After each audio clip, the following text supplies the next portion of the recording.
Pemirsa, bagaimana kinerja reksadana ke depan? Bersama kami di studio saat ini sudah hadir manajer produk PT Info Vesta Utama, Wawan Hendrayana. Selamat sore Pak Wawan.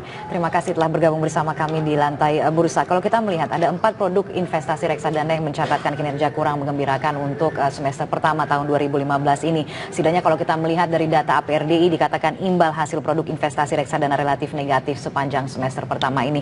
Nah, apakah ini memang sepenuhnya imbas negatif dari kondisi pasar saat ini? Ya, kalau secara kinerja memang negatifnya itu berkaitan dengan turunnya IHSG terutama ya, karena kan yang paling besar memang di produk reksadana saham. Tetapi sebenarnya kalau dari sisi pertumbuhan unit penyertaan atau investor yang melakukan pembelian reksadana justru meningkat.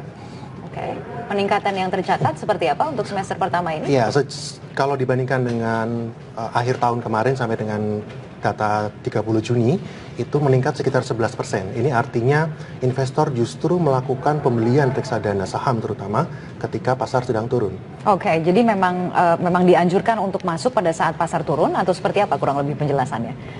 Sebenarnya behavior investor ini saya sudah amati sudah mungkin 3-4 tahun terakhir bahwa justru investor kita cukup sophisticated ketika indeksnya turun, mereka justru beli.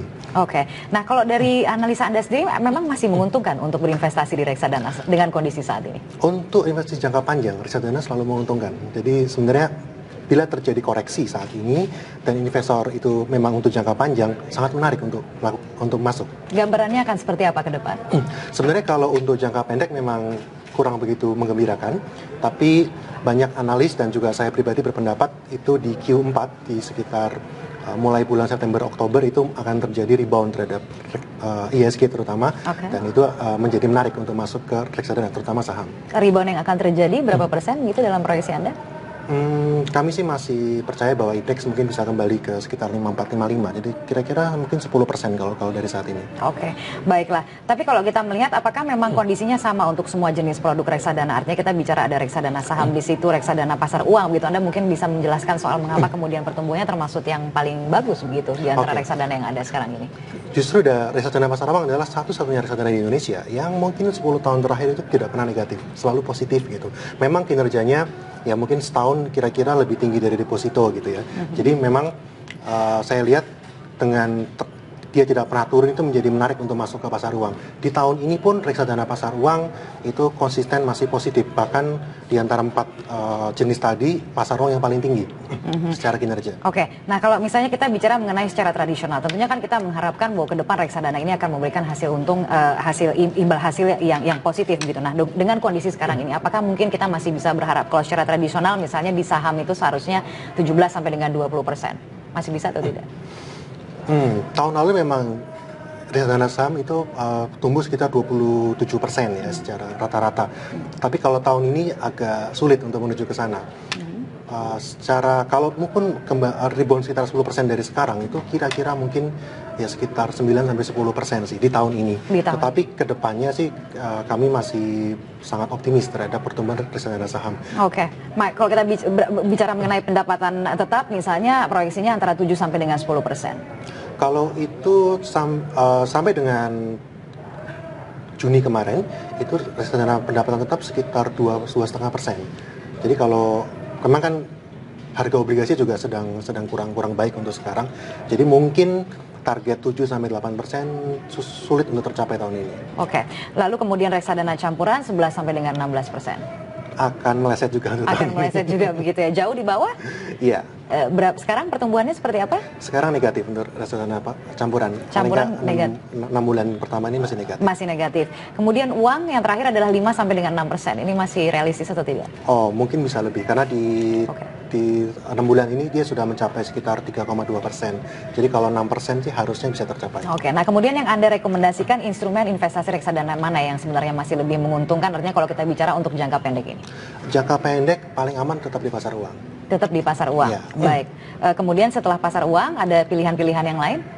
Pendapatan tetap sih kalau memang jangka pendek ya. Tapi dengan kebutuhan likuiditas yang ada sih lebih menarik pasar uang. Pasar uang begitu. Anda melihat apakah mungkin reksadana saham akan bisa dikalahkan begitu oleh reksadana obligasi misalnya untuk tahun ini? Tahun ini mungkin terjadi. Alasannya? Karena memang pasar saham sedang kurang bergairah ya.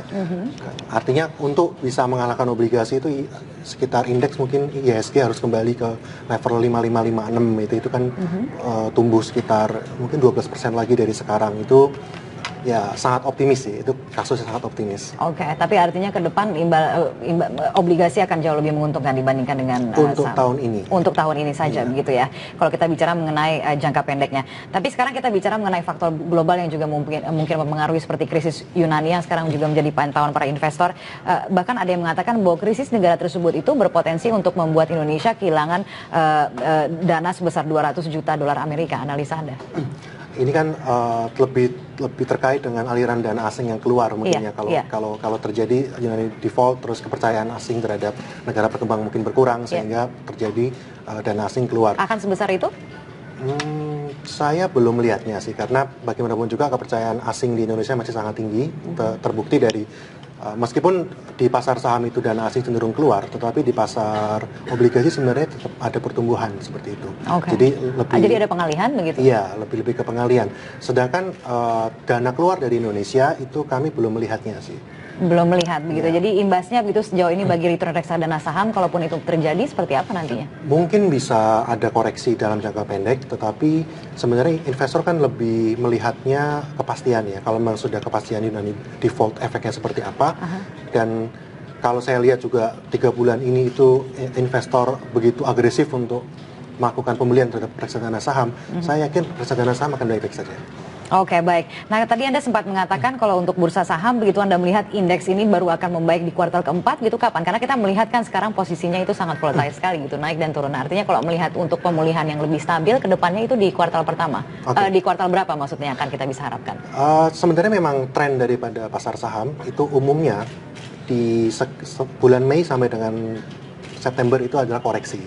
Sementara mulai dari Oktober sampai dengan April itu biasanya adalah rally, sehingga saya sih melihat di Q4 tahun ini dan Q1 tahun depan itu pertumbuhannya akan menguat.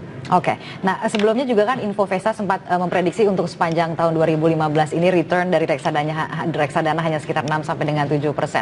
Masih dengan prediksi tersebut? Kalau target untuk reksadana saham sebenarnya kita mungkin akan melakukan re-rating ya. Akan sedikit direvisi. Jadi direvisi ke level berapa persen, range-nya antara berapa dan berapa? Mungkin kalau sama kita tadinya targetnya sekitar 12-15, mungkin di bawah 10% sih. Di bawah 10% begitu, jadi tidak kondisinya saat ini memang memaksa begitu ya, terpaksa direvisi begitu ya prediksi tersebut. Oke, nah kalau untuk produk-produk dari Infovesta sendiri, apa kurang lebih yang akan ditawarkan ke depannya gitu yang mungkin baru? Kalau sekarang kami lebih fokus atau banyak kebutuhan investor saat ini adalah tentang manajemen risiko, sehingga Infovesta sekarang sedang fokus untuk melakukan tools untuk menghitung resiko daripada investasi. Oke, baiklah kalau begitu terima kasih telah bergabung bersama kami di Lantai Bursa. Selamat sore.